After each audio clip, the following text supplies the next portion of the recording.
네, 시청자 여러분 안녕하십니까. 출발 증시와이드의 김동석입니다. 6월 19일 화요일 순서 1부 시작을 하겠습니다. 저희 프로그램 시상파 DMB 채널 유언으로도 함께 시청하실 수 있습니다. 자, 전일 코스피 지수가 그리스 2차 총선에서 긴축 정책을 지지하는 식민주당이 승리했다는 소식에 장중 1900선을 터치하는 등 강세를 보였습니다. 수급적인 측면에서도 외국인과 기관이 동시 매수를 보이면서 지수 상승을 견인을 했는데요. 근데 오늘 새벽 마감한 뉴욕 증시는 이런 호재가 있었음에도 불구하고 또다시 불거진 악재 때문에 혼조세로 마감을 했습니다. 스페인 국채 금리가 굉장히 많이 올랐다고 하죠. 또 장중 사상 최고치를 기록을 했다고 하는데 한 7.131% 수준까지 장중에 올랐다고 합니다. 참 만만치 않습니다. 그리스와는 별개로 스페인, 게다가 또 더 큰 덩치 이탈리아까지 기다리고 있는 상황이고 보면은 시장을 짓누르고 있는 불안감은 아직까지 상당히 많이 남아있는 듯 보입니다. 더군다나 그리스에 우리가 지금 시선이 상당히 집중돼 있긴 합니다만 그 경제 규모라든가 여러 가지 면으로 볼 때 또 스페인, 이탈리아와 이 그리스는 게임도 안 되는 그런 상대다라는 점에서 갈 길이 정말 멉니다. 하지만 또 현지 시간으로 18일 멕시코에서 개막한 G20 정상회의에서 과연 유로존 재정 위기를 타개할 만한 획기적인 그런 든든한 또 그런 정책들이 나올 가능성도 있으니까요. 귀 쫑긋 세워놓고 기다려 봐야겠습니다. 오늘 출발 증시와이드 시청자 여러분을 위한 현명하고 명확한 투자 전략을 제시해 드리도록 하겠습니다. 오늘 준비한 내용은요. 여의도 리포트, 동부증권 이의현 대리와 함께 한 고비를 넘긴 그리스 호재를 무색하게 만들며 다시 고조되고 있는 스페인과 이탈리아발 유로존 악재들을 짚어보고요. 이어서 업종 스캐닝에서는 주요 업종과 종목들의 흐름을 실시간으로 낱낱이 살펴보고 효과적인 대응 전략을 세워드립니다. 네, 먼저 강정원의 3% 공략주로 오늘 시작을 하겠습니다. 화상인교를 만납니다. 안녕하십니까? 네, 안녕하세요. 네, 먼저 국내 전일장 또 혼조세를 보였던 뉴욕 증시 정리해 보겠습니다. 전일 국내시장 역시 그리스의 2차 총선 결과 긴축을 제지하는 시민당이 승리를 하면서 일단 불확실성에 따른 해소 국면이 좀 반영된 그런 모습을 좀 보였고요. 33.5포인트 장중에 갭상승 시작한 이후에 1900포인트도 잠깐 터치했습니다만 1891.71포인트에 마감을 했습니다. 뉴욕 증시는 경제 지표가 부진했습니다만 글로벌 중앙은행들의 부양 공조 기대감 이런 부분들 때문에 국내 시장도 좀 영향을 받은 그런 모습이었고요. 코스닥도 7.5포인트 급등하면서 475.1포인트로 마감을 했습니다. 개인적 외국인 각각 96억과 90억어치의 코스닥 순매수를 좀 보인 그런 상황이었고요. 전체적으로 시장들은 많은 종목들, 업종들이 상승세를 보인 그런 날이었다라고 정리하겠습니다. 외국인은 코스피에서 현대차, 현대모비스, 기아차, 자동차 이 세 개의 업종을 주로 순매수했고요. 삼성중공업과 삼성전자도 역시 순매수하는 모습을 보였습니다. 코스닥에서는 실리콘웍스와 네오이지 게임즈, 링네트, JC, SEM을 순매수하는 모습을 보였고요. 기관은 코스피 삼성전자, 현대중공업, 호남석유, 기아차, LG화학을 순매수하는 모습을 보였습니다. 코스닥에서는 SM과 태광, 상호하이텍, 네오이지 인터넷, YG엔터테인먼트를 순매수하는 모습을 보였고요. 외국인 기관 동시 순매수 종목으로는 삼성전자와 현대모비스, 기아차, 자동차 업종과 현대중공업, KB금융, 종목들을 동시에 순매수하는 그런 모습을 보였습니다. 코스닥에서는 SM과 성우하이텍, 실리콘웍스, JC, 네오이지 인터넷 업종을 동시에 순매수하는 그런 모습을 보였습니다. 새벽 끝난 미국 시장, 그래서 총선 결과가 좀 긍정적으로 나왔음에도 불구하고 일단 스페인 우려감 다시 한번 좀 부각되면서 조정을 받은 그런 모습을 보였습니다. 다우지수는 25.35포인트 하락한 12,741.82포인트로 마감을 했고요. S&P 500 지수와 기술주 중심의 나스닥은 각각 1.9포인트와 22.5포인트 상승한 그런 모습으로 마감했습니다. 일단 그리스의 시민당 승리 소식이 일단은 안정적인 어떤 모습을 보였습니다만 이 스페인 은행권이 보유한 이 대출의 연체 비율이 18년 만에 최고치를 나타냈다는 소식이 좀 악재로 작용되는 그런 모습을 보였습니다. 스페인 국채 금리도 10%를 넘어서 7.29포인트까지 상승하는 그런 모습을 좀 보였고. 하지만 낙폭이 좀 제한되는 그런 이유는 이제 스페인이 우리가 보였겠습니다만 이런 글로벌 부양책에 대한 기대감 이런 부분들이 좀 시장을 좀 지지한 그런 상황이었습니다. G20 정상들도 이제 유럽의 수용적인 어떤 위기 해결책을 좀 제시를 하라는 그런 압박 제스처를 좀 취할 것으로 좀 전망되면서 일단 전적으로 시장은 양호한 조정 패턴을 좀 보여주는 게 아닌가. 하지만 이 스페인의 우려가 또 한 번 또 우리가 좀 민감하게 좀 반응할 수밖에 없는 그런 미국 시장이 아니었나 싶습니다. 유가도 소폭 하락했습니다. 76센트 하락한 83.27달러로 WTI 가격이 좀 하락하는 그런 모습을 보였고요. 뭐 스페인의 우려감들, 일단은 뭐 그리스 총선에 이어서 조금 부각되는 그런 상황이 약간은 좀 긴장을 해야 되고 또 주의 있게 봐야 되는 그런 상황이 아닌가 싶습니다. 네, 자 그럼 어제 추천하신 종목의 흐름도 짚고 가겠습니다. 네, 어제 삼룡화 시초가 3,580원에 출발했습니다. 장중 1포인트 상승했고 어제 종가가 3,580원에 마감을 했는데 오늘까지 일단은 뭐 오늘 정도에 한번 3% 이상 돌아가지 않을까 이런 생각을 좀 해보고요. 삼룡화학은 뭐 올해 실적 전망치 그리고 최근에 주가 흐름들 봤을 때 충분히 저가 매트가 있는 그런 종목이고요. 계획적으로 보유 전략으로 제시하도록 하겠습니다. 네, 여전히 보유를 말씀하셨고요. 오늘 준비하신 종목은요? 네, 오늘 주가 공략주는 엑토소프트를 제시하겠습니다. 제가 지난번에 한번 제시해서 3% 이상 아주 성공한 종목인데 오늘 또 조정받는 그런 시장에서 다시 한번 게임주들이 부각될 수 있는 그런 여지가 있어서 엑토소프트를 오늘 시초가 공략주로 제시하겠고요. 뭐 잘 아시겠습니다만 미래전설2와 미래전설3를 그 위메이드가 공동으로 소유하고 있고 뭐 이들 게임의 중국 로열티 매출의 20% 정도 이상의 어떤 수익 배분을 받고 있는 그런 게임 업종이라고 보시면 되겠습니다. 뭐 중국에 대한 성장성이 좀 부각되는 그런 종목 중에 하나고요. 오늘도 좀 증거사 리포트가 나왔습니다만 아주 좋은 흐름으로 좀 갈 수 있는 그런 모습을 좀 만들어놔서 오늘 제시를 해드리겠고요. 투자 포인트는 두 가지를 두시는데요. 첫 번째는 역시 경기 방어업종, 특히 이제 최근 시장에서의 어떤 조정 장세에서 부각되는 게임 업종의 모멘텀입니다. 역시 이제 그 모바일 게임들이 좀 총괄을 좀 보여주고 있는 상황이고, 뭐 컴투스라든가 게임빌 이런 업종들이 좀 강세를 보이고 있는데 역시 후발주로도 이 엑토소프트도 그런 모습이었던 상승이 좀 기대되고 있는 상황이고요. 뭐 올해 두 번째는 뭐 매출 다각화를 들 수 있는데 올해 스마트폰 게임 5종과 이 퍼블리싱 5종 총 10개 종 이상의 출시를 준비 중에 있습니다. 뭐 이런 부분들이 스마트폰과 온라인 게임 라인업을 구축하면서 매출 다각화가 기대되고 있는 그런 상황이고요. 뭐 올해 실적도 매출자 1,160억대, 영업이익 266억을 전망하면서 지난해 대비해서 약 50% 이상 영업이익 증가할 것으로 전망을 하고 있습니다. 이에서 적정배라죠. 지금 게임 업종은 성장성 프리미엄이 굉장히 많이 적용받고 있는 그런 상황인데 엑소소프트는 평균 PER이 뭐 50배가 넘는 그런 모습을 좀 보였습니다.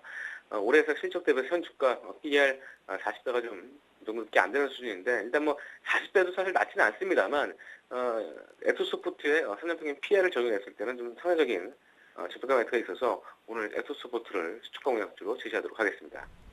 네, 자 시초가 공략주로 제시를 하셨는데요. 목표가와 손절가는요? 네, 목표 역시 시초가 대비 3%를 제시해드리겠고요. 손절가는 21,500원 하는 시에 손절을 대응하시기 바라겠습니다. 네. 자, 이렇게 해서 엑토즈 소프트는 시초가의 매수 그리고 시초가 대비 역시 플러스 3%의 수익률 목표 손절가 21,500원 제시해 주셨습니다. 감사합니다. 네, 고맙습니다. 네, 바로 동시효과 보도록 합니다. 네, 현재 우리 증시도 뉴욕 증시와 마찬가지로 혼조세를 보이고 있습니다. 하지만 그 폭은 그다지 크진 않습니다. 거래소는 2.86포인트가 빠진 1,888포인트로 흘러가고 있고요. 코스닥은 475.49포인트, 0.23포인트가 상승을 했습니다. 삼성전자, 현대차, 기아차, 현대모비스 등등 좀 굵직한 종목들이 상승 흐름을 보이고 있고요. 반면 포스코, 현대중공업, LG화학, 신한지주, 삼성생명 등 금융과 철강, 조선 쪽 여전히 좀 어려움을 겪고 있는 쪽들은 아직까지도 조금 난망이 어렵습니다. 자, 셀트리온과 다음 등 서울반도체 등등의 모두 제자리나 소폭 하락하고 있는 코스닥. 하지만 파라다이스 란랩 등이 1% 이상의 상승을 보이면서 증시 상승을 이끌고 있습니다.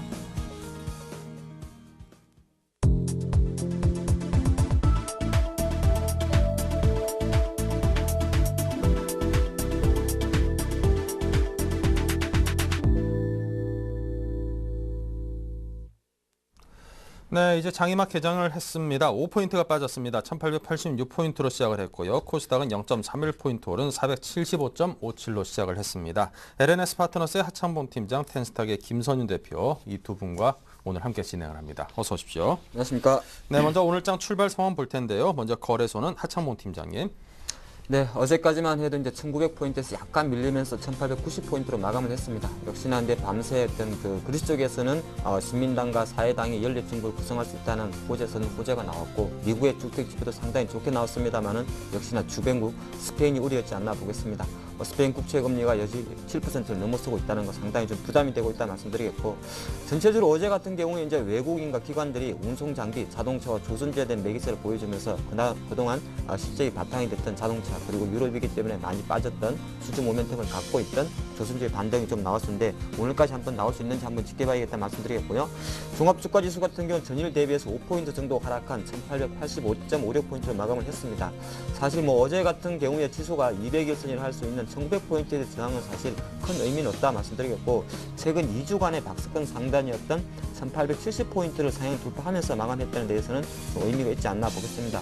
하지만 시장 같은 경우는 역시나 상방에 대한 추가 상승에 대한 힘은 열어두고 있습니다만은, 역시나 유럽 위기가 조금 더 그리스 또 연정 정부 구성 과정에서 있던 노이즈라든지 아니면은 주변국 스페인이나 이탈리아 리스크에 조금 노출되지 않나 보였고, 종합주가지수 최근 5일선이 다시 어제 5일선 회복하는 마감이었고요. 오늘 5일선이 1814포인트 정도가 되는데, 시초가 자체는 1884 정도에서 출발하면서 어제가 도찌가 나왔었기 때문에 오늘 다시 한번 양봉이 나올 수 있는지 한번 체크해 보셔야 된다 말씀드리겠고, 중요한 것은 사실 6월 초순에 형성했던 1780포인트가 그래도 최소한 단기적으로는 쌍바닥이었지 않나, 여기에 조금 더 점수를 주는 게 어떨까 싶습니다.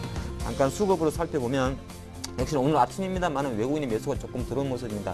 그도 그런 것이 이제 외국인 매수 중에서 유럽계도 있을 것이고 미국계도 있을 것인데, 그나마 스페인 쪽, 그리스 쪽이 그나마 조금 고정이 됐었기 때문에 공격적인 매수, 어제처럼 3천억 이상 들어올지는 지켜봐야겠습니다만은 한 100억 정도의 매수가 좀 들어온다 말씀드리겠고, 개인 쪽에서는 여전히 시장을 조금 불리하게 보는 모습입니다. 개인은 오늘도 한 68억 정도 매도를 보이면서 전체적으로 최근 4거래 이상 매도세를 좀 보이고 있다 말씀드리겠습니다. 선물 시장에서 넘어가면 역시나 아직까지는 큰 거래량 없는 모습입니다. 개인과 외국인은 각각 35계약, 67계약의 선물을 좀 매도하고 있는 모습이고, 프로그램 시장 같은 경우는 최근에 베이시스가 조금 좋았었습니다. 그래서 어제 같은 경우도 한 6천억 정도의 프로그램 매수가 들어왔는데, 오늘 같은 아침입니다만은 베이시스가 2포인트 정도 나오면서 차익 쪽에서는 대략적으로 13억 정도의 프로그램 매도가 소폭 출해된다 말씀드리겠습니다. 외국인들이 지금 잠깐 사는 업종을 살펴보면 어제와 클반 다를 건 없은 것 같습니다. 오늘 같은 경우는 전기전자 업종에 대해서 89억 원의 매수가 들어오고 있고, 역시나 화학 업종에 대해서 17억, 그리고 운송 장비 업종에 대해서 13억 원의 매수가 좀 들어온 모습입니다. 그리고 나서 기관 같은 경우는 오늘도 전기전자 업종에 대해서는 소폭 파는 모습입니다. 어제도 기관은 사실 운송 장비 업종에만 매수를 하고 전체적으로는 좀 매도 스탠스가 깊었는데, 오늘도 전기전자 업종에서는 한 60억 정도의 매도가 나온다 말씀을 드리겠고요. 업종별로 잠깐 구체하게 살펴보면 역시나 장이 조금 6포인트 수준의 어설픈 흐름을 보이고 있고, 유럽 쪽에서 금융지 하락이 좀 있다 보니까 오늘 은행 업종이 0.84% 좀 빠지고 있는 모습입니다. 그리고 철강 업종 같은 경우도 0.6%, 통신 업종 같은 경우도 0.5% 빠지는데, 통신 업종 같은 경우는 어저께 방통위에서 보이스톡, 역시 말이 많았던 카카오톡의 보이스톡의 망 사용료를 무료로 해라, 그런 이야기가 좀 나왔었고요. 그러다 보니까 통신사들이 좀 반발하고 있는데, 최근에 뭐 통신업종 같은 경우는 계속적으로 카카오톡의 어떤 보이스톡 관련해서 약간 리스크에 노출되어 있지 않나 보겠습니다. 그나마 조금 선방한 업종을 보면 의료 정밀 업종이 0.9%, 전기 가스 업종이 0.52% 상승한다 할 수 있겠습니다. 잠깐 시가총액 상위 종목만 살펴보면 역시나 지금 시가총액 상위 종목에서는 삼성전자 같은 경우가 0.3% 하락하는 모습을 좀 보이고 있다 말씀드리겠고요. 현대차나 기아차 같은 경우는 약간 강보합세를 보이는 모습입니다. 현대차가 24만 9천을 보이면서 어제 20만 원 돌파의 장중 돌파 이후에 25만 원 박스권 상단에 조금 멈춰 있는 모습을 말씀드리겠고, 포스코는 최근에 한 37만 원 정도에서 약간 머물러 있는 모습입니다. 기아차도 최근에 흐름이 상당히 좋았는데 어제 같은 경우도 8만 원 돌파 이후에 그나마 조금 양호한 흐름을 보이고 있지 않나 보겠습니다. 어저께 조금 좋았던 조선주, 현대중공업 같은 경우는 전일에 낙폭을 조금 반납하는 모습, 반납하는 모습입니다. 1% 하락하는 모습을 보였다 말씀드리면서, 전반적으로 시가총액 상위 종목에서는 전일에 이어서 자동차 업종만 소폭의 강세를 보이고 있다 말씀드리겠습니다. 네. 자, 거래소 상황 짚어봤고요. 계속해서 코스닥 쪽은 김선윤 대표님께서 정리합니다. 네, 일단은 뭐 코스닥 쪽 말씀드리기 전에 일단 시장 상황이 그렇게 썩 좋지는 않습니다. 일단은 그리스 호재로 인해서 어제 이제 장중 많이 상승했는데, 오늘 일단은 아직은 좀 그래도 부담이 많이 작용하는 것 같습니다. 일단 스페인 금리가 굉장히 큰 폭으로 상승하는 모습을 좀 보여주고 있고, 좀 미국 쪽에서 지표가 좀 호전되고 있는 양상이 보이고 있지만서도 아직 확인이 정확하게 아직은 6월달, 7월달까지 좀 봐야 될 것으로 판단이 되고 있습니다. 그리고 또 하나 좀 말씀을 드리자면은, 일단은 FOMC 회의 통해서 일단 긍정적인 의견이 좀 많이 나올 것으로 예상되고 있습니다. 하지만 이전까지 좀 확인을 하시고 좀 장을 준비하셔야 될 것으로 판단이 되고 있습니다. 일단 뭐 셀트리온 같은 경우는 소폭 좀 하락하고 있습니다. 큰 폭의 하락은 아니지만은 그래도 조금 이제 상승해 주면서 최근 들어서 이제 어제 같은 경우는 좀 외국인들의 매도세가 가장 큰 종목 중에 하나로 좀 판단이 되고 있는데 일단 그나마 좀 긍정적인 무상 증자 이후에 긍정적인 시각으로 좀 바라보시면 좋을 것 같고요. 다음 같은 경우 지금 굉장히 큰 폭으로 좀 많이 상승해 주고 있습니다. 다음은 지금 3% 이상 좀 급등하는 모습 다시 10만 원대 진입하면서 새롭게 한 번 더 도약을 발현하지 않을까 판단이 되고 있습니다. 서울반도체 같은 경우는 지금 LED 업황 자체가 다시 좋아지고 있다고는 하지만서도 아직 좀 부정적인 시각과 긍정적인 시각이 혼재되어 있는 그런 상황이기 때문에 조금은 좀 지켜보신 다음에 투자하시는 게 좀 바람직한 것으로 판단이 되고 있고요. 파라다이스가 계속적으로 요즘 들어 최근 들어 큰 폭의 상승을 거쳤는데 요즘 들어서 이쪽 카지노 관련주들이 시장 상황이 좋지 않으면서 좀 각광을 받고 있는 게 사실입니다. 하지만 다시 한번 시장이 조금이나마 긍정적인 상황으로 움직이는 만큼 다시 한번 지표 자체가 이쪽 카지노 관련주들이 다시 한번 빠질 가능성이 있다는 점 열어두셨으면 좋겠습니다. 그리고 안랩입니다. 지금 안철수 관련주들이 좀 다시 한번 좀 상승하는 보이다가 지금 오늘 같은 경우 약간 좀 보합권에 머물러주고 있는데요. 안랩 같은 경우 지금 800원 정도 오르면서 11만 5천 원 정도의 가격대를 형성하고 있습니다. 하지만 이 점이 아직은 지금 정확한 정책적인 측면의 변화와 어떻게 대선 관련 주자들의 모습이 행보가 아직 확실하게 두드러지게 있지 않기 때문에 좀 더 상황을 지켜보시면 될 것 같습니다. 최근 들어서 좀 많이 빠진 종목입니다. 이제 포스코 ICT인데 포스코 ICT가 지금 최근 들어서 갤럭시 S 쪽 관련해서 좀 이슈를 좀 받으면서 지금 다시 한번 좀 상승을 해주고 있는 모습입니다. 하지만 아직 가격대 부분이 좀 많이 빠져 있는 관계로 좀 매력적이긴 하지만서도 최근 들어 수급 자체가 그렇게 좀 크게 나아지고 있지는 않기 때문에 좀 더 시장 상황 보시면서 넘어가시면 좋을 것 같습니다. 자, 마지막으로 게임 관련주 위메이드입니다. 자, 위메이드 관련해서 좀 할 말이 많은데 일단은 게임 관련주 요즘 들어서 이제 시장 상황이 안 좋다 보니까 게임 관련주 특히 이제 모바일 게임주 관련으로 큰 폭의 상승을 했습니다. 특히 위메이드 같은 경우는 단기간으로 한 번씩 빠질 때마다 다시 한번 제자리를 찾아가면서 올라가주는 모습을 보여주고 있는데 역시나 이번에도 다시 한번 6만 원이 깨져주면서 5만 7천 원 부근에 지금 머물러 있습니다. 하지만 이제 위메이드 같은 경우는 게임 자체의 흐름상 게임주 자체 흐름상 경기 방어주 성격이 아직까지는 좀 남아있기 때문에 좀 더 가져가도 되지 않을까 판단이 됩니다. 하나 더 짚어드리면 이제 SM 같은 경우가 오늘 또 3% 이상 급등하는 모습을 보여주고 있습니다. 아무래도 이제 국내 이제 K-pop 스타들의 해외 진출이 크게 이제 많이 나와주면서 특히 또 소녀시대나 이쪽 관련주들이 그룹들이 크게 나와주면서 종목들이 매출이 외국에서 크게 이제 호응을 얻어주면서 앨범 판매가 크게 늘어나면서 그에 관련된 매출로 크게 상승하는 모습을 보여주고 있습니다. SM 같은 경우는 한 번 더 5만 원대 진입을 노려볼 만한 종목이라고 판단이 되기 때문에 일단은 뭐 현지가에서는 편입하시기 좀 부담스러울 수 있지만서 조금 분할 매수 차원으로 접근하시는 게 좋아 보입니다. 코스닥 상황이 이 정도로 마치겠습니다. 네, 양성의 흐름을 살펴봤습니다. 거래소는 8.15포인트가 하락해서 조금 더 하락폭이 커졌고요. 반면 코스닥은 1.66포인트 상승하면서 상승폭을 소폭이나마 키웠습니다. 계속해서 국내 외환과 채권시장 동향 한양증권 리서치센터 전소영 연구원을 연결합니다. 안녕하세요. 네, 안녕하세요. 네, 먼저 외환시장부터 보겠습니다. 네, 오늘 달러 환율 전일 대비 3원 60전 상승한 1160원 70전에 거래가 출발하고 있습니다. 그리스에서의 연립정부 구성은 호재로 작용을 했지만 스페인의 국채금리가 7%를 상회하는 등 사상 최고치를 계속 경신하면서 이런 우려들이 지속되고 있는 모습입니다. 최근에 이런 상황들을 가장 잘 반영하고 있는 것은 유로달러 환율이라고 볼 수가 있겠는데요. 유로달러 환율 같은 경우는 다른 나라 같은 경우는 이제 자국의 환율이 반면에 유로 환율 같은 경우는 유럽연합이라는 국가의 환율이 아니라 구성원들의 환율이기 때문에 좀 더 민감하게 이런 재료들을 반영하고 있는 모습입니다. 유로달러는 1.25달러대로 반빅 넘게 하락하면서 이런 우려들을 반영하는 그런 모습들을 보였습니다. 반면에 이제 뉴욕 같은 경우는 오늘부터 이제 양일간 있을 FOMC에서의 추가 경기 부양책 기대감이 아직까지는 상존하고 있는 모습입니다. 하지만 6월달 말로 이제 끝날 오퍼레이션 트위스트 이후에 어떤 부양책이 나올지 안 나올지에 대한 여부도 불투명할 뿐더러 나온다 하더라도 그것이 시장의 기대에 과연 미칠 수 있을지의 여부도 좀 확실하지 않다라는 이런 점들이 시장 참여자들로 하여금 아직까지는 불확실성에 조금 더 많이 무게를 둘 수밖에 없는 그런 환경들을 조성하고 있습니다. 이런 요소들로 달러 환율이 오늘 소폭 상승하고 있는 모습인데요. 기술적으로도 일단 어제의 갭 메우기 시도가 좀 나타날 가능성이 높아 보이기 때문에 오늘 같은 경우는 1150원대 후반에서 1160원대 초반에 아주 제한적인 흐름이 나타날 가능성이 높아 보입니다. 네, 자 외환시장 봤고요. 계속해서 채권시장은 어떻습니까?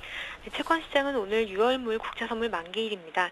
불확실성이 상존하면서 막판까지 롤오버가 원활하게 진행이 되지 않으면서 막판에 롤오버를 나타내는 그런 세력들이 좀 있을 것으로 예상이 되고 있습니다. 대외적으로는 이제 일단 펀더멘털이나 대외 변수들은 채권시장의 우호적인 재료로 나타나고 있기 때문에 오늘 국채선물은 전일 대비 소폭 상승 출발하고 있는 모습입니다. 하지만 기술적으로 일단 외국인의 변수가 되게 중요한데 일단 20일 이평을 하향 돌파할 경우에 외국인의 출애 매물이 좀 등장할 가능성이 있기 때문에 롤오버 이후에 외국인이 어느 정도 물량들을 청산할지 여부에 대해서는 조금 관심 있게 지켜봐야겠습니다. 네, 자 지금까지 한양증권 리서치센터의 전소영 연구원과 외환과 채권시장의 흐름을 살펴봤습니다. 감사합니다. 네, 감사합니다. 네, 계속해서 여의도 리포터 김보람 아나운서 연결합니다. 네, 안녕하세요. 여의도 리포트의 김보람입니다. 어제 급등 이후에 오늘은 일단 쉬어가는 출발을 보여주고 있는데요. 각 증권사들은 어떠한 시장 전망을 내놓고 있는지 이 시각 증권사 리포트 확인하겠습니다. 먼저 동양증권부터 살펴봅니다. 한결 양호해진 수급 여건이라고 밝혔고요. 삼성증권, 그리스 재총선 결과에 따른 단기 안도 랠리가 펼쳐질 것으로 예상합니다. 우리투자증권 1차 변곡전에 진입했다고 예상하고 있고요. 신한금융투자 순풍의 조건에 대해 설명합니다. 동부증권 산 넘어 산이라고 요약했네요. 이 가운데 동양증권부터 자세하게 살펴보겠습니다. 네, 그리스 총선은 일단 가장 긍정적인 시나리오에 가깝게 마무리됐습니다. 극단적인 이슈가 발생하지 않는다면 지금 시점에서 추가적으로 기관 수급 여건이 나빠질 가능성은 제한적이라고 봤는데요. 외국인들의 현물 수급 여건에 대해서도 긍정적인 기대가 가능한 상황입니다. 어제 반등 탄력이 계속 이어지긴 힘들지라도 급락에 대한 우려는 제한적일 것이며 향후 외국인들의 인덱스 복원 과정이 진행될 가능성에 주목해보자고 지적했습니다. 이어서 삼성증권입니다. 그리스 선거 결과 일단 유로존 이탈과 디폴트 우려는 완화됐습니다. 다만 이것이 유럽 금융시장 안정을 일거에 가져다 줄 호재는 아니지만 이번 주 그리스 선거 결과에 대한 안도와 경기 부양책을 기대할 수 있는 정책 이벤트들이 다소 포진돼 있어서 단기 안도 랠리 차원의 제한된 반등은 가능해 보인다고 전망했는데요. 국내 증시 전략으로는 낙폭 과대주인 금융 에너지와 이익 성장이 기대되는 IT, 자동차에 고른 관심이 필요하다고 제안했습니다. 이어서 우리투자증권입니다. 그리스 2차 총선이 긍정적인 결과로 마무리된 시점에서 시장을 억눌렀던 디스카운트 요인의 완화와 함께 코스피의 저평가 메리트가 부각될 여지가 커지고 있습니다. 돌발적인 이슈가 없다면 반작용 국면의 목표치로 1950선 전후까지의 반등은 무리가 없어 보이는데요. 하지만 차트상 과열권에 진입했다는 경계심과 1900선 이상에서 포진된 대기 매물에 대한 부담도 서서히 작용할 수 있는 시점입니다. 결국 추가 반등에 대비한 저점 매수 전략을 유지하되 거래 대금의 증가 여부에 따라 강도를 조절하는 자세가 필요해 보인다고 판단했습니다. 이어서 신한금융투자입니다. 그리스 선거 이후 무질서한 국가 구도, 일방적인 재정 긴축안 철회에 대한 우려는 감소하면서 주식시장엔 안도감이 형성됐습니다. 하지만 V자 반등보다는 계단식 상승의 무게를 두고 평정심을 잃지 않는 투자 심리 회복이 타당하다고 봤는데요. 따라서 그에 따른 국내 증시 전략으로는 매수 시점을 분산하는 트레이딩으로 업종은 IT, 자동차, 철강, 화학, 대형주와 그리고 조선금융은 단기 트레이딩으로 제한했습니다. 네, 마지막 동부증권 리포트 내용은 신논현역 지점 이의연 대리통에 들어보겠습니다. 안녕하세요. 네, 안녕하세요. 일단 그리스가 최악의 시나리오는 피했지만 스페인과 이탈리아 우려는 여전한 상황입니다. 그야말로 산 넘어 산인데요. 그래서인지 좀 전에도 살펴봤지만 어제의 반등폭은 계속 이어갈 것은 힘들 것이다. 이러한 제안이 많더라고요. 예. 일단 현재 시장을 한마디로 요약하면요. 위기는 끝나지 않았고 정책 공조를 기다리는 형태로 진행되고 있습니다. 우선 은행 구제금융을 신청한 스페인의 10년물 국채금리가 간밤에 장중 7.2%를 넘어섰고요. 이 7.2%라는 숫자는 유로존 통화부 역대 최대치로 기록되는 것인데요. 유로존 해결이 정책 공조 없이는 해결하기 힘들 것이라는 투자자들의 심리를 단적으로 반영한 것으로 보입니다. 이와 함께 예금 인출 사태도 꾸준히 나타났고요. 일단 스페인만 그런 것이 아니라 유로존 경제 규모 3, 4위 국가인 이탈리아, 스페인 이 두 나라 대동소이하게 뭐 국채금리 급등, 뱅크런이 동시에 일어나고 있는 것으로 나타나서 일단 시장 불안감을 키우고 있는데요. 우선 7% 국채금리 10년물 7% 금리라는 것은 일단 우선 자금 조달이 불가능한 수준이라는 그 영역까지 치솟았다라는 것이고요. 대부분 이제 뭐 아일랜드나 포르투갈 경우를 보면 7% 이상이 됐을 때 보통 구제금융을 신청했던 전례가 있고요. 일단 스페인은 이번 주 19일, 21일에 뭐 국채 또 20억에서 30억 유로 그리고 10억에서 20억 유로 발행 예정이라 스페인 우려 또한 이번 주에 절정을 달할 것으로 보입니다. 이와 함께 독일 메르켈 총리 또한 그리스 신민당 승리 후 상환 기간의 완화는 가능하나 구제금융 조건의 재협상은 불가능하다는 강경 발언을 해서 또 시장의 불안감을 키우고 있는 상황이고요. 일단 뭐 덧붙여서 또 그리스 연정 정부 수립 또한 이제 아직 합의가 끝난 상황이 아니라 투자자들 입장에서는 조심하셔야 될 것 같습니다. 이제 다만 이제 신민당이 승리한 그리스나 전주 은행권 구제금융을 받기로 한 스페인이 최악의 상황에서는 탈피하고 수습할 최소한의 시간을 벌었다는 본질은 잊지 말아야 하실 거고요. 금주부터 시작되는 글로벌 정책 공조가 어느 정도 성과를 거둔다면 시장 불안감을 잠재우고 추세를 전환할 수 있는 최소한의 기반은 마련되었다라는 사실에 염두에 두고 투자에 임하셔야 될 것 같습니다. 일단 뭐 이번 주에 몰려있는 이벤트들을 간단하게 살펴보면요. 우선 금일부터 시작되는 G20 회의에서는 유로존 국가들이 당면한 그리스, 스페인 등의 문제를 해결할 모든 방안을 강구하여야 한다는 초안을 채택할 정도로 유로존에 대한 압박 수위를 높일 것으로 보이는데요. 이에 독일 및 EU 회원국들은 이러한 움직임에 우리 일은 우리가 알아서 한다라는 식의 예민한 반응을 보이고 있고 일단 뭐 초반 기싸움을 하는 것으로 보이는데요. 이는 유로존 위기의 원천이 리먼 브라더스 사태와 아시아 등 신흥국가의 무역 불균형이다 이런 식으로 몰아가서 이제 G20 회의 기간 중 이제 좀 주도권을 잡기 위해서 서로 기싸움을 하는 모양입니다. 일단 유로존을 제외한 G20 국가들의 입장에서는 자국의 출혈 없이 최대한 이웃 문제가 해결되기를 바라야 하기 때문에 압박을 계속 해야 할 것이고요. 독일 및 EU 입장에서는 이번 회의에서 최대한 글로벌 정책 공조를 받아내기 위해서 어찌 보면 이제 지금 초반의 기싸움이나 불안감을 증폭시키는 건 당연한 거고요. 이번 G20 회의에서는 개괄적인 정책 방향의 채택 정도의 합의가 도출될 것으로 보입니다. 금주 또 다른 큰 이벤트는 금주 시장의 핵심은 뭐 G20보다는 FOMC 회의에서 3차 양적 완화의 언급 여부가 될 것으로 보이는데요. 부뎌진 경제지표만큼이나 기대감이 높은 것은 사실이나 이달 말 유로존 정상회담 결과를 앞두고 한텀 쉬어갈 여지, 즉 전면적인 양적 완화보다는 일단 지켜보자는 형태이거나 오퍼레이션 트위스트 연장 정도의 언급을 예상할 수 있는데요. 지켜보자는 형태로 갈 경우는 기대감으로 확보하고 있던 하방 경직성을 무너뜨리면서 저희 시장이든 국제시장이든 글로벌 금융시장의 변동성을 키울 수 있을 것으로 보입니다.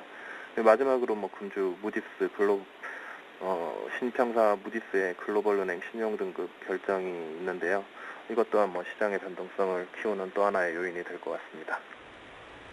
네, 그렇다면 그에 따른 국내 증시 시장 전망, 그에 따른 전략도 들어보겠습니다.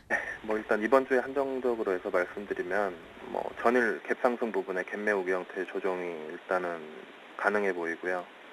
일단 대신에 이제 하락시 매수 구간이 레벨업돼서 1830에서 1850선에서 이제 매수를 조금씩 하시고요. 상승시 단기 트레이딩 구간, 매도 구간은 1890에서 1930선까지. 그리고 6월 말까지 이벤트로 인한 뭐 시장은 짙은 관망세와 변동성이 계속 확대될 것으로 보이고 최선호 업종은 화학주 그리고 실적 모멘텀이 살아있는 자동차 및 자동차 부품주 그리고 경기 방어주 성격까지 겸비하고 있는 의료정밀주 이렇게 추천드리겠습니다. 네, 관심 업종 대응 전략 모두 들어봤습니다. 오늘 도움 말씀 고맙습니다. 네, 감사합니다. 네, 지금까지 여의도 리포트였습니다.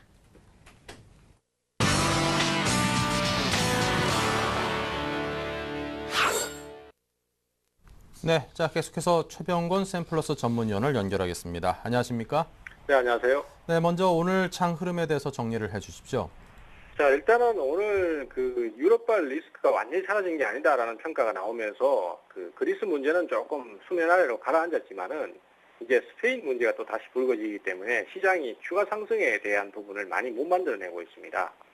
하지만은 저는 장세 자체가 조금 더 강세를 보일 수 있는 여건이 있다라고 생각을 해요. 왜냐하면 어제 이미 주가가 갭상승을 하면서 크게 올라섰고 거기에 따라서 유지를 해줬기 때문에 우리 시장이 추가 상승을 해줄 수 있는 요소는 좀 더 갖고 있다라고 판단이 되거든요. 하지만 그 반등 자체가 계속해서 지속되기보다는 일시적으로 좀 상승세를 탔다가 다시 좀 지지부진한 흐름을 빠질 수도 있다라고 판단을 하고 있습니다. 그래서 현재로서는 그 상승 자체는 나오긴 나오되 그 길이가 아주 길지는 않은 듯하고요. 당분간만 좀 이어지는 형태로 진행을 할 듯 싶고요. 단기 대응 정도는 조정 시 매수가 가능합니다만은 아직 중장기적인 부분은 좀 고민을 해보셔야 될 것 같고요. 거래소 같은 경우에 지금 현재로서는 상승이 좀 나오는 종목들이 있습니다. 하지만은 종목 간의 차별화가 상당히 심하고 그 다음에 아직까지는 자신 있게 매수가 들어오는 것이 아니기 때문에 현재로서는 종목별로 선별적인 공략이 좀 필요하다라고 생각됩니다. 지금 가장 그 매수가 좀 활발하게 들어온 쪽이 거래소 같은 경우에는 아무래도 경기 민감주라고 할 수 있겠는데요. 이 원자재 관련주들 쪽에서 뭐 고려아연이나 풍산 같은 종목들도 있을 수 있겠고요. 그 다음에 또 특히 이제 최근 들어서 새롭게 이제 그 주가가 바닥을 치고 돌기 시작하는 OCI 같은 태양광 관련주들도 관심을 좀 가져볼 만합니다. 현재로서는 어쨌든 간에 그러한 종목들이 꾸준하게 매수가 더 들어오는 상태이기 때문에 추가 상승을 좀 노려보셔도 될 것 같고 조정 시 매수를 해보셔도 괜찮을 것 같고요. 코스닥 시장 같은 경우에는 아무래도 개별적으로 종목들이 따로따로 단독으로 움직이는 케이스들이 많기 때문에 초기 상승 국면이나 아니면은 그 코스닥의 허리를 좀 이루고 있는 그런 그 코스닥 중형 기술주들, 특히 IT 부품 관련주들, 뭐 예를 들어서 이제 실리콘웍스라든지 또 LMS라든지 아니면은 뭐 크루셜텍이라든지 이런 종목군들이 상당히 좀 좋은 진행을 보여주는 만큼 이런 종목들 쪽에 관심을 좀 가져보시는 전략이 좋을 것으로 그렇게 판단이 되고 있습니다. 네, 자 그렇다면 포트폴리오 흐름도 정리해 주시기 바랍니다. 네, 오늘 포트폴리오는 특별한 내용은 없었고요. 그 금요일 날 M게임에 대해서 추가 매수를 하면서 비중을 일시적으로 좀 많이 늘렸습니다. 근데 그 추가 매수를 한 부분은 사실 평균 단가를 좀 낮추기 위한 부분이었기 때문에 사실 전체적으로 계속 끌고 갈 판단은 하는 것이 아니었고요. 그래서 추가 매수분에 대해서는 5,050원 정도에서 짧게 차익 실현을 했습니다. 이렇게 되면은 그 비중 자체는 그대로 유지가 되면서 평균 단가, 매수 단가가 내려오는 효과를 가지게 됩니다. 그렇기 때문에 반등 자체가 좀 약하더라도 앞으로 반등 자체가 좀 약하더라도 효과적으로 뭐 대응을 할 수 있는 충분한 여력이 생기기 때문에 대응 자체는 문제가 없었다라고 판단이 되고요. 그래서 지금으로서는 N게임의 추가 매수분은 정리를 하고 기존 매수분만 그대로 갖고 가는 형태의 진행을 하고 있고요. 그리고 오늘 이제 게임 하이가 반등이 좀 강합니다. 지금 현재 11,000원대를 돌파를 시도하고 있는데요.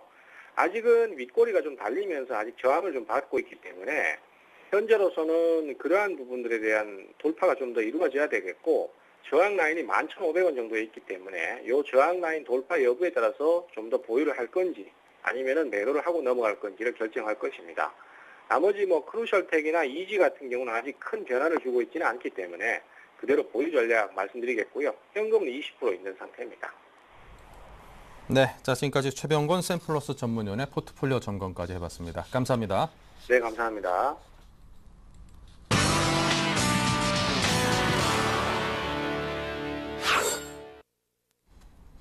네, 실시간 시황과 업종 및 종목의 흐름을 살펴보고 효과적인 전략을 세워보는 업종 스캐닝 시간입니다. 자, 지금 현재 IT, 운수장비, 정유화학 등등 업종별로 움직임을 보면요. 전기전자 쪽이 한 1.25% 정도 현재 하락을 하고 있고요. 운수장비 쪽도 소폭이나마 현재 하락 흐름을 보이고 있습니다. 반면 화학업종은 오늘 0.26% 상승을 하면서 좋은 모습을 상대적으로 보여주고 있는데요. 자, IT, 운수장비, 정유화학 업종의 흐름과 특징 종목을 하창봉 팀장님께서 짚어주십시오. 네, 오늘 뭐 장 같은 경우는 약간은 지지부진한 모습입니다. 지수도 한 1885포인트 정도 멈춰 있고, 좀 전에 말씀하신 대로 화학업종에 대해서 외군과 기관이 그나마 조금 양매수가 들어오고 있다 말씀드리겠고, 전기전자 업종이 낙폭이 조금 큽니다. 큰데 기관의 매도세가 조금 부담이 되는데, 일단 삼성전자 같은 경우는 지금 1.53% 하락을 하고 있습니다. 122만 2천원까지 떨어진 모습인데, 오늘 증권사에서 한두 군데가 아니라 몇 군데에서 삼성전자 2분기 영업이익이 시장의 기대치보다 조금 내려가지 않느냐, 그런 좀 리포트를 내면서 한국투자증권에서는 사실 170만 원 정도 하던 삼성전자의 12일 목표가를 조금 내추는 그런 경향까지 나왔습니다. 보통 이제 삼성전자 같은 경우가 시장 컨센서스가 2월 달에 7조 원, 7조 1천원까지 좀 예상을 했었습니다만은 역시나 유럽발 위기 우려 같은 경우가 반도체 실적에 대해서 조금 부진하지 않겠느냐 그런 이야기 나오다 보니까 약간 꼬리를 내리는 모습이었습니다. 6조 6천억까지 나오는 모습인데 사실 6조 6천억이란 금액만 봐도 삼성전자 사상 최대 실적인데도 워낙 좀 기대치가 높았었기 때문에 최근 삼성전자의 어떤 주가 흐름을 봤을 때는 대략적으로 한 127만 원 정도에서는 좀 부담을 보이고 있지 않나 보겠습니다. 사실 뭐 지난 금요일 같은 경우도 외국인이 한 16만 5천 주를 팔면서 최근에 봤을 때는 삼성전자는 약간은 좀 쉬어가는 흐름을 보이고 있다 말씀드리겠고, 삼성전자 조금 이렇게 쉬다 보니까 전기전자 업종 전반적으로 조금 약세를 보이고 있는 모습입니다. 그나마 SK하이닉스가 0.4% 상승하면서 23,700원 호가를 보여주고 있는데, 일단 SK하이닉스 같은 경우는 사실 어제 같은 장에서는 좀 소외를 받았던 것이 사실이다 말씀드리겠습니다. 시장 일부에서는 SK하이닉스가 2분기에는 한 600억 정도 영업이익 흑자가 나오지 않을까 이야기했습니다만은, 또 다른 측면에서는 역시나 2분기도 어렵다. 완성체 업체들이 어느 정도 실적이 좀 가시화되지 않기 때문에 3분기까지도 가야 되지 않느냐, 그런 약간의 멘트 자체가 하이닉스 쪽과의 발목을 잡고 있다 말씀드리겠습니다. 하이닉스에 대해서는 관심 좀 많으실 것 같은데, 일단 한 두 가지 정도만 보시면요. 일단은 엘피다 이슈에 대해서는 하이닉스가 발을 뺐죠. 하지만 더 중요한 거는 현재 엘피다하고 마이크론 협상도 완전히 마무리가 되지 않았다는 겁니다. 그렇기 때문에 지금 현재 상태에서 봤을 때 반도체 딜행 경기에 대해서는 그렇게 낙관을 할 수 없다, 그런 생각을 하고 있습니다. 그렇기 때문에 하이닉스 조금 아직은 더 지켜봐야 된다 말씀드렸고요. 그나마 조금 긍정적인 것은 지난 아마 목요일이죠. 우리 금융이 갖고 있던 한 9%, 3%의 지분 980만 주가 23,300원 정도에서 블록딜이 됐기 때문에 단기적으로 그 물량 부담은 좀 가지고 있다 말씀드리겠습니다. 물량 부담은 털었다 말씀드렸고, 한 22,000원 정도가 어떤 하이닉스의 단기 쌍바닥이 나올 수 있는 가격이지 않나 보면서 일단은 보유하신 관점에서 조금 지켜보시고, 신규 매수하실 분들은 일단 삼성전자가 조금 쉬고 있기 때문에 하이닉스라든지 기타 관련주에 대해서는, 반도체 관련주에 대해서는 조금 쉬어볼 필요가 있지 않나 보겠고요. 그러다 보니 삼성전자 쉬다 보니까 삼성전기도 최근에 계속적으로 한 10만 원 백에서 넘지 못하는 모습입니다. 삼성 SDI 같은 경우도 사실 2차 전지 모멘텀이라든지 삼성전자 갤럭시 모멘텀을 가지고 16만 원까지 가는 흐름을 보였었는데, 약간은 5월 접어들어서 한 16만 원 정도의 가격 저항을 받는 모습입니다. 어느 정도 회사 실적이 좋고 앞으로 성장한다 그래도 지금 주가가 한 16만 원 저항 라인을 받고 있기 때문에 5천 원 남짓 한 15만 5천 원 정도의 가격에서는 글쎄요, 뭐 투자의 관점의 차이겠습니다만 약간 단기 공략 하시는 분은 한 박자 쉬는 것도 나쁘진 않겠다, 그런 말씀 드리겠고요. 자동차는 오늘 조금 쉬는 모습입니다. 현대차 한 25만 원에서 약간 부담을 받는 모습이고요. 0.2% 상승을 보이고 있는데, 어제 이제 갭 상승이 나왔었기 때문에 현대차 같은 경우 오늘 정도는 한번 쉴 수 있지 않나 보겠습니다. 워낙 장기적으로 현대차가 25만 원 정도의 저항을 보였었기 때문에 일단은 그 부분에 대한 부담을 조금 갖고 있지 않나 보면서, 전반적으로 삼성전자도 마찬가지고 자동차도 마찬가지고 약간 빠졌을 때 사는 섹터지 않나 보겠고, 자동차 부품주에서 약간 주목되는 것은 한라공조입니다. 한라공조 같은 경우가 최근에 19,000원까지 내려갔다가 대표적으로 22,000원까지 올라오는 모습인데, 이것도 지금 보니까 약간 가격적으로 봤을 때는 한라공조 최근에 한 6개월 정도 22,000원 벽이 워낙 두터웠기 때문에 일단은 보유하신 관점에서는 보유를 하시고요. 신규 매수는 보통 이제 우리가 무시할 수 없는 것이 기술적 분석이겠죠. 한 6개월, 8개월 이상 22,000원 가격 저항을 갖고 있다는 점에서는 양봉은 좋습니다만은 신규 매수 가점하시는 분은 역시나 이것도 한 21,000원 정도에서 사주는 게 어떨까 싶습니다. 네. 자, 계속해서 김선인 대표께서는 철강, 기계, 금융, 건설 업종을 해주실 텐데요. 기계와 금융, 특히 은행 쪽이 오늘 증권적인 모습이 조금 괜찮습니다. 상대적으로. 네, 그렇습니다. 일단은 뭐 증권적이 괜찮긴 한데, 일단은 처음부터 일단 철강 쪽부터 잠깐 말씀드리고 넘어가도록 하겠습니다. 일단 철강 쪽이 오늘 움직임이 그렇게 썩 좋지는 않습니다. 일단 그냥 오늘 장 대비해서는 그나마 좀 양호한 흐름을 좀 보여주고 있습니다. 이게 최근 들어서 그나마 좀 외국인들과 기관들의 좀 매수세가 좀 두드러지면서 그에 따라 좀 상승으로 좀 보여주고 있는데, 일단 포스코 같은 경우 좀 말씀을 드리면 일단 최근 들어서 어제 같은 경우도 외국인이 매수세가 좀 강했습니다. 43,000주 이상 나와주면서 또 좋은 흐름 보여주고 있고, 차트상으로도 일단 단기적으로 60일선과 120선 뚫고 올라갈 그런 가망성이 높은 자리에 딱 있다는 것을 좀 참고하시면 좋을 것 같습니다. 그래서 일단은 현 가격에서 일단 가격 메리트가 있다고 판단이 되고 있고, 단기적으로 일단 추세상으로도 한 39만 원에서 한 40만 원 정도 사이에 단기적으로 접근하시고 매도하고 나오시면 또 괜찮을 것으로 판단이 되고 있습니다. 자, 그 다음 이제 현대제철 좀 보고 넘어가죠. 현대제철도 오늘 포스코랑 비슷한 움직임을 좀 보여주고 있는데, 현대제철 역시 포스코랑 비슷한 차트, 전체적으로 이쪽 관련한 종목들이 비슷한 차트 흐름을 좀 보여주고 있습니다. 그리고 현대제철 같은 경우도 지금 121선과 60일선 아래에서 놀아주고 있는데, 지금 이 종목은 10만 원 이상 정도는 가줘야 정상적인 가격이라고 좀 말씀을 드릴 수가 있겠습니다. 일단 시장 상황 자체가 아직 좀 유럽발 리스크로 인해서 안정화가 되지 않았기 때문에 당분간은 그래도 좀 어느 정도 좀 이 정도 가격에서 횡보할지 모르겠지만서도, 특히 현대제철 같은 경우는 외국인과 기관들의 수급 자체가 지금 굉장히 두드러지고 있습니다. 외국인 같은 경우는 지금 4일 연속 순매수가 좀 들어와주고 있고요. 기관들도 보시는 바와 같이 3일 연속 순매수가 좀 들어와져 있는 종목 확인하시면 좋을 것 같고, 지금 금 관련해서 좀 고려한 좀 말씀드리겠습니다. 고려한 같은 경우가 최근 들어서 좀 많이 빠졌다가 다시 한번 급등하는 모습을 좀 보여주고 있습니다. 그래서 고려한 같은 경우 지금 금값이 다시 한번 상승 반전하면서 다시 한번 금에 대한 좀 가격 메리트, 특히 이제 글로벌 리스크에 대한 시장 장치가 부각이 되면서 안정자산에 대한 그 모멘텀 자체가 부각되고 있는 그런 시점입니다. 그래서 고려형 같은 경우 이미 어느 정도 가격대가 지금 60일선과 120선 뚫어주면서 다시 한번 반등을 할 가능성을 보여주고 있는데, 최근 들어서 이제 고려형 같은 경우는 다시 한번 금에 대한 가격 메리트, 금에 대한 이런 안전자산이 부각되면서 오르고 있다는 점 참고를 하시고, 그리고 또 하나 이제 기관과 외국인의 수급이 그래도 좀 양호하다는 점 이쪽 참고하시면 좋을 것 같습니다. 이 정도로 제가 일단은 철강 쪽 넘어가도록 하고요.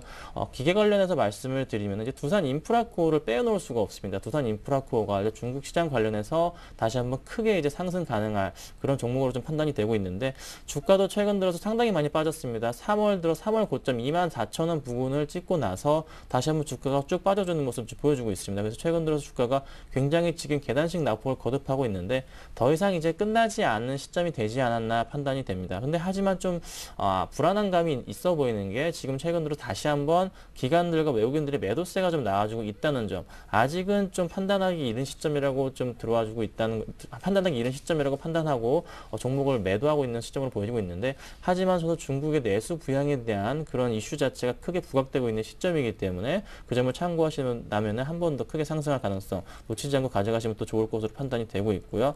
그리고 또 하나 두산중공업도 마찬가지로 일단 비슷한 이제 최근 들어서 수주 잔고 자체가 크게 늘어나고 있다는 점을 참고하신다면은 이 종목 같은 경우도 해외 수주를 바라보시고 매수하시면 굉장히 좋을 것 같습니다. 두산중공업 같은 경우 지금 현재 외국인들과 기관들의 매수세가 굉장히 강합니다. 최근 들어서 외국인은 5일 연속 순매수가 들어와주고 있고, 기관 역시 5일 연속 순매수가 들어와주고 있는 종목, 외국인과 기관들이 현재 쌍끌이 매수가 들어와 있는 종목이기 때문에 차트상으로도 좀 굉장히 이쁜 차트 모습 보여주고 있습니다. 그래서 두산중공 같은 경우도 놓치지 않고 꼭 편입을 하신다면 수익을 거두실 수 있지 않을까 판단이 되고 있습니다. 자, 그 다음으로 이제 은행 관련해서 좀 말씀을 드리면은, 최근 들어서 이쪽 지주사 관련해서 종목들이 약간은 좀 부진한 모습을 좀 보여주고 있습니다.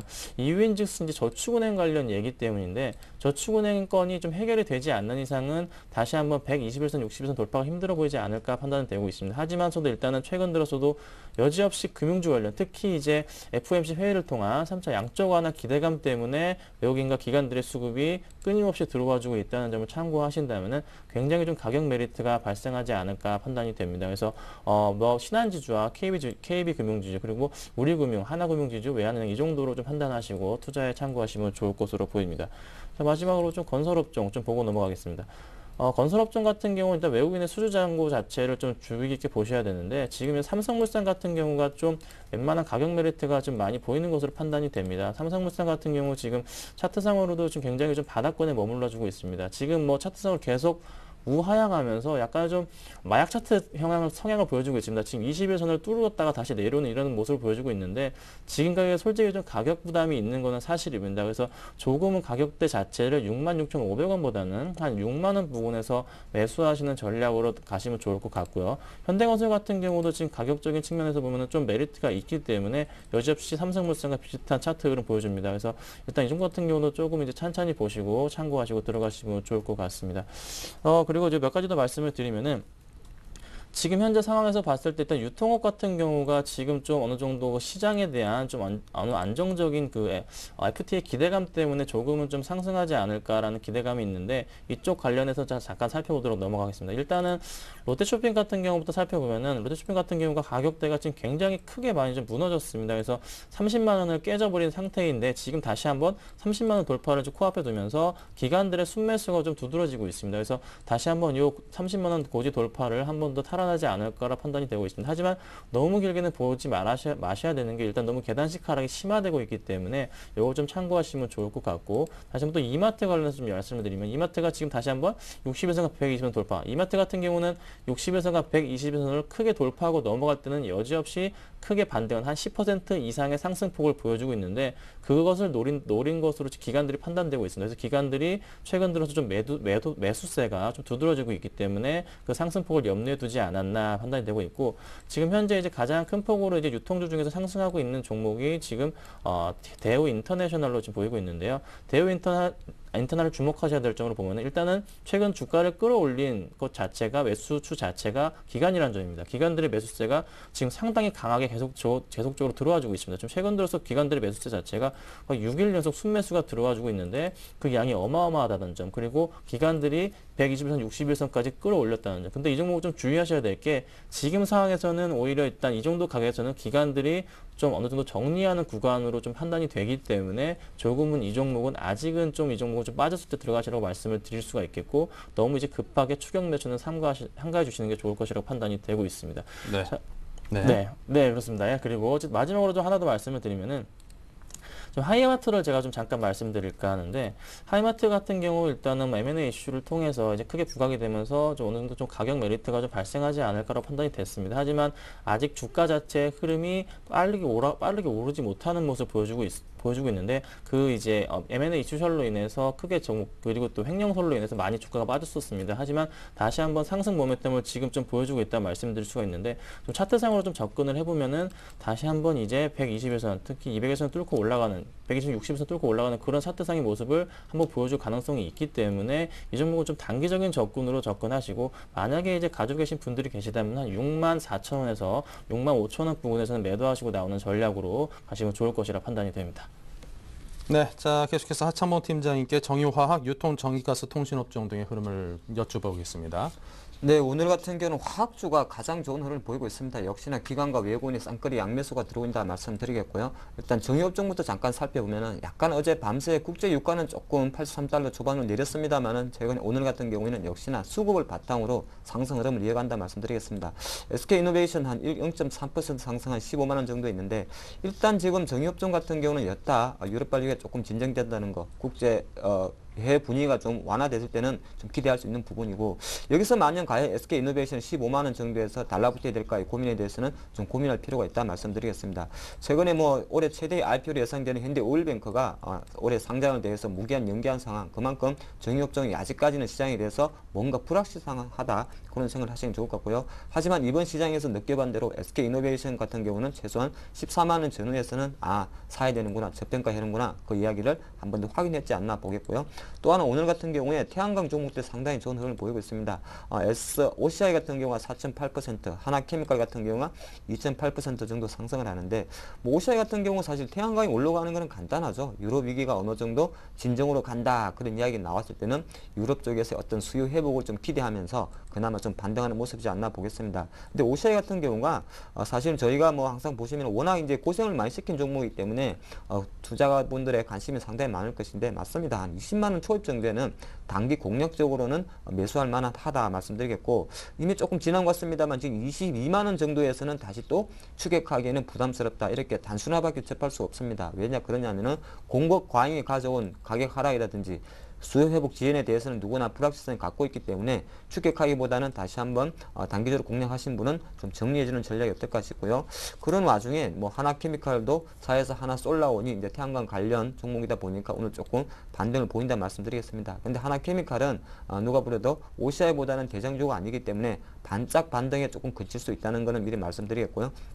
단순하게 33,000 하던 것이 많이 내려서 싸다는 그런 논리보다는 이렇게 고점에서 많이 빠진 섹터들은 솔직히 한 번에 들어가는 전략보다는 계속 좀 모아가는 전략이 여유 있는 투자가 좀 필요하다 말씀드리겠습니다. 이 태양광 외에도 이제 호남석유 같은 화학주 같은 경우는 조금 반등 흐름이 좀 보여지고 있는데 호남석유 같은 경우는 최근에 보면 23만 원 정도에서 글쎄 1개월 정도 계속 지지 가격을 보였기 때문에 조심스럽습니다만은 호남석유에 대해서는 여전히 좀 매수 마인드. 그래서 결론적으로 화학업종에 대해서는 사실 앞으로 모멘텀이 이제 경기 부양카드가 나오겠죠. FMC도 마찬가지고 중국도 마찬가지고 경기 부양카드가 나왔을 때 가장 환호할 수 있는 섹터가 화학이기 때문에 화학업종에 대해서 조금 관심을 가질 필요가 있지 않나 그렇게 말씀을 드리겠습니다. 네, 자 끝으로 테마주 흐름도 살펴보겠습니다. 네, 오늘 지금 현재 대선 관련해가지고 창투사 종목들이 굉장히 좀 큰 폭의 상승을 보여주고 있습니다. 뭐 재미니 투자 같은 경우 상한가에 안착을 했고 M벤처 투자에서 상한가 가고 있습니다. 특히 뭐 대성창투 9%, 한국종합 캐피탈 같은 경우 지금 8% 이상 상승하는 모습을 보여주고 있는데 지금 상황에서 일단은 이 종목 같은 이런 종목들 같은 경우는 약간은 좀 단기적인 흐름상을 좀 보여주고 있기 때문에 지금 리스크 요인이 너무나도 많은 종목 중에 하나입니다. 그래서 이 종목은 오히려 좀 가지고 계신 분들이 접근을 하셔야 될 필요가 있고 오히려 현재 이제 추격 매수하시는 것도 좀 굉장히 좀 위험하지 않을까라고 판단이 되고 있습니다. 그나마 좀 차트상으로 좀 안정적으로 보이는 종목이 뭐 한국종합 캐피탈 정도가 되겠는데 하지만 이 종목 역시 너무 이제 길게 보진 마시고 한 550원 정도까지 보고 접근하시는 전략으로 좀 가시는 게 낫지 않을까 판단이 되고 있고요. 그리고 또 하나 몇 종목 좀 살펴보시면 요즘 들어 이제 최근 들어서 이제 플렉서블 관련주들이 다시 한번 좀 이슈가 되고 있습니다. 그 요인즉슨 이제 갤럭시 노트 2에 대해서 플렉서블 디스플레이가 이제 들어간다는 소식 때문인데 한 10월 달쯤에 나올 것이라는 예상이 있습니다. 그래서 그와 관련해서 오늘 몇 가지 종목들을 좀 상승을 해주고 있는데 톱텍 관련해서 톱텍이 지금 6% 이상 상승하는 모습을 좀 보여주고 있고 큐리어스도 한 3% 이상 상승하는 모습 보여주고 있습니다. 특히 이제 톱텍 같은 경우는 주가가 상당히 많이 빠진 부분에 있어서 일단 특허 관련 부분이 이슈가 되면서 다시 한번 주가 상승 모멘텀이 되지 않을까라고 좀 판단이 되고 있는 부분이 있기 때문에 좀 참고하시고 좀 투자에 임하셨으면 좋겠고요. 하나 더 OLED 관련해서는 뭐 여지없이 일단은 삼성전자를 중심으로 끊임없이 상승해주고 있는 모습, 특히 뭐 SNU 같은 경우가 오늘 또 많이 급등하는 모습을 좀 보여주고 있습니다. 특히 이제 SNU 같은 경우는 최근 들어서도 지금 꾸준하게 이제 기관들의 매수세가 또 유입되고 있다는 점을 참고하신다면은 괜찮은 투자 전략이 되지 않을까. 또 차트상으로 굉장히 이쁘기 때문에 요즘 참고하시면 좋을 것 같습니다. 그리고 최근 들어서 또 몇 가지 또 테마주 살펴보시면은 일단은 기본적으로 일단은 정책 관련 테마주가 가장 큰 이슈가 되고 있고 그 다음에 갤럭시 관련 테마주가 크게 이슈가 되고 있습니다. 특히 이제 게임주 관련해서 또 몇 가지 말씀을 좀 드리면은 게임주에서는 일단은 모바일 게임주 관련해서 크게 좀 요즘 들어서 끊임없이 상승해주고 있다는 그런 말씀을 드릴 수가 있겠는데 오늘 같은 경우는 일단 네오즈 게임주 말씀을 잠깐 드리도록 하겠습니다. 이제 네오즈 게임주가 아무래도 일단은 게임 하나 일단 크로스파이어가 아무래도 스마일게이트 쪽에서 나가게 되면서 특히 이제 한번 제동을 걸므로 인해서 주가가 큰 폭으로 10% 이상 이틀 동안 빠진 모습 보였습니다. 하지만 오늘 다시 한번 주가가 제자리를 찾아가는 모습 3% 이상 좀 급등하는 모습 보여주고 있고요. 액터즈 소프트 역시 최근 들어서 굉장히 급등하는 모습 보여주고 있는데 액터즈 소프트는 약간은 좀 접근하시기 좀 부담스러운 그런 가격대이기 때문에 굳이 이 종목은 좀 추격 매수 굳이 상가해 주시고 일단은 지켜보시는 관점으로 오히려 이쪽 모바일 쪽 관련해서는 아직까지 이슈가 살아 있습니다. 그래서 컴투스나 그다음에 게임빌 이쪽 관련한 종목들이 크게 이슈가 되고 있는 만큼 그와 관련 종목들 지금 오늘 좀 빠져주고 있지만서도 다시 한번 반등의 기미가 보이는 그런 종목들이기 때문에 이쪽 관련 종목들 참고하시고 투자에 임하셨으면 좋겠습니다. 네. 자, 이렇게 해서 하창봉 팀장, 김선현 대표와 함께 자, 오늘장 출발 흐름에 대해서 짚어봤습니다. 여러분께서 업종별 또 테마별로 상세하게 짚어드린 정보를 잘 활용하셔서 오늘 투자에 참고를 해보시기 바랍니다. 자, 오늘장 전체적인 전략을 또 세워보겠습니다. 애널리스트 출발 전략 우리투자증권 이경민 책임연구원입니다. 안녕하세요. 예, 안녕하십니까. 자, 오늘장 흐름이 어떻습니까? 일단 장 초반에는 좀 주춤한 모습을 보이면서 1180선 초반, 1880선 초반까지 내려가는 모습을 보였지만요. 이후에는 외국인 매수세와 그리고 프로그램 매수에 힘입어서 상승 전환한 상황입니다.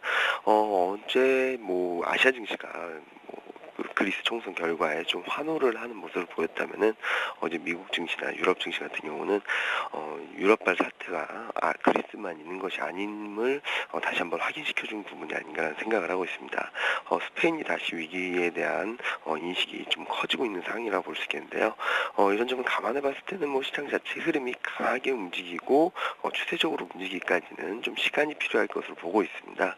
지금 현재 1890선을 넘어서고는 있지만 어제 같은 경우도 1900선을 넘어서는 듯했다. 장후반 좀 상승폭을 줄이는 모습을 보이는 등 1900선에 대한 부담이 아직 크기 때문입니다. 1900선이라고 한다면 200일선이 위치해 있고 그리고 5월달 고점 대비 50% 되돌림 수준이라는 점, 뭐 이런 부분들을 감안해 봤을 때는 단기 변곡점이라고 볼 수 있겠고요. 그리고 무엇보다도 거래량 거래대금이 아직까지는 좀 부진하다는 모습을 보이고 있음을 감안해 봤을 때는 단기적으로 좀 물량 소화 과정이 전개될 수 있는 상황임을 좀 감안하실 필요가 있다고 보고 있습니다. 네. 자, 오늘장 투자 전략을 세워주신다면요? 뭐 일단 1890선을 넘어서고 있다는 측면에서는 굉장히 긍정적인 부분으로 볼 수 있겠습니다. 그리고 장중 등락이 있더라도 그리고 미국 증시가 좀 주춤하다 하더라도 시장 자체의 흐름이 좀 크게 흘러내리거나 좀 크게 충격을 받는 모습보다는 단기 물량 소화 과정으로 전개될 가능성이 있다고 보고 있고요. 이런 점을 감안해 봤을 때는 시장 자체 흐름이 뭐 크게 약세를 보이거나 좀 충격을 받을 가능성이 높지 않고 단기 물량 소화 과정이 전개될 가능성이 높다고 보고 있습니다. 특히 주목할 부분은 전일 발생했던 상승갭이거든요. 상승갭이 메워지지 않는 선에서 조정을 물량 소화 과정을 마무리한다면은 코스피는 다시 한번 1900선을 넘어서려는 시도가 나타날 것 같고요. 1900선을 넘어선다면은 1950선까지 레벨업 가능하다고 보고 있습니다. 따라서 단기적으로는 1870에서 1900선을 트레이딩 범위로 삼으시고 거래대한 거래대금을 좀 꾸준히 체크하실 필요가 있겠습니다. 거래대금이 증가하면서 코스피가 1900선을 넘어서는 모습을 보일 경우에는 1950선까지 레벨업 타겟을 보시고 종목을 대응하실 필요가 있겠습니다. 특히 주목하실 부분은 단기적으로는 뭐 가격 메리트가 있는 종목들 그리고 중국 관련주들이 좀 탄력적인 모습을 보일 가능성이 있습니다. 다만 6월 말로 가고 그리고 이제 앞으로 2분기 실적이 좀 가시화되고 프리어닝 시즌에 진입할 수 있다는 측면을 감안해 봤을 때는 단기 트레이딩 관점에서의 접근도 유효한 부분이 있지만 IT, 자동차, 게임주, 인터넷주와 같이 이익 안정성이 높은 종목들에 대해서도 단기적으로 물량 소화 과정이 전개될 때마다 비중을 확대하시는 전략도 같이 병행하시는 그런 모습을 보이는 것이 지금 현재로서는 좀 유효한 대응 전략이 아닌가라는 생각을 하고 있습니다. 네, 자 지금까지 우리 투자증권 이경민 책임연구원이었습니다. 감사합니다. 네, 감사합니다. 네, 자 지금까지 또 함께하신 두 분 LNS 파트너스의 하창봉 팀장, 텐스탁의 김선윤 대표 두 분도 함께하셨습니다. 오늘 수고 많으셨고요.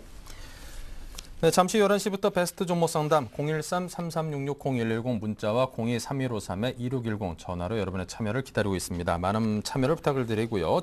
출발 증시와이드 블로그도 여러분께서 꼭 관심 갖고 들러봐 주십시오. 유용한 정보가 그득 쌓여 있습니다. 자, 저희는 잠시 후 2부에서 또 이어가겠습니다.